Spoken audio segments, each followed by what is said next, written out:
चॅनलला सबस्क्राईब करून notification all करा। हे बघा अळशीचे लाडू तयार आहेत। हे बघा अळशी घेतले, याच्यामध्ये ओमेगा 3 आणि 6 असे फॅटी ॲसिड आढळतात। याच्यामध्ये protein, fibre, zinc, vitamin, phosphorus असे खूप काही गुणधर्म असतात जे स्त्रियांच्या आजारावर अत्यंत गुणकारी असतात। आता हे बघा मी बदाम आणि काजू घेतलेत, ड्रायफ्रूट आपल्या आवडीनुसार घ्यायचे आहेत। हे बघा हे भाजून घेतलेत, अळशी पण भाजून झाले। हे बघा अळशी पण वाटले आणि हे ड्रायफ्रूट वाटलेत, काजू बदाम। खूप काही साहित्य नाही। हे बघा अळशी, ते ड्रायफ्रूट भाजलेले, गूळ आणि वेलची पावडर आणि तूप लागेल।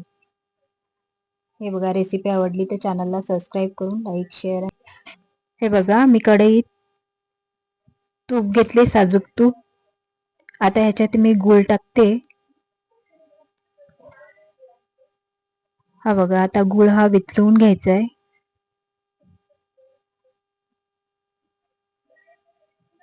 हा बघा याच्यात पाणी वगैरे काहीच नाही टाकलं, हा फक्त वितळवून घ्यायचा आहे, खूप काही शिजवायचा नाही।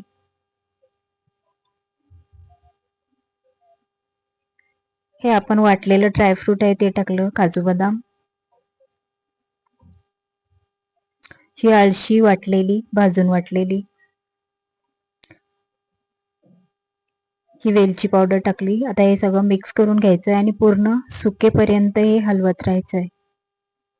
पूर्ण सुकलं तर लाडू छान वळतात। हे बघा कढईपासून सुटायला लागले म्हणजे झाले आपलं तयार। आता हाताला तेल लावून हे बघा लाडू वळून घ्यायचे। हाताला तेल लावलं म्हणजे हाताला चिटकत नाही ते।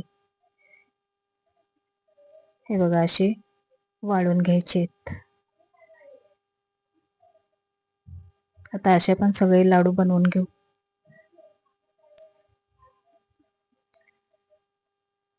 हे बघा अशा प्रकारे सगळे लाडू वाळून घ्यायचे। हे बघा तयार आहेत आपले अळशीचे लाडू।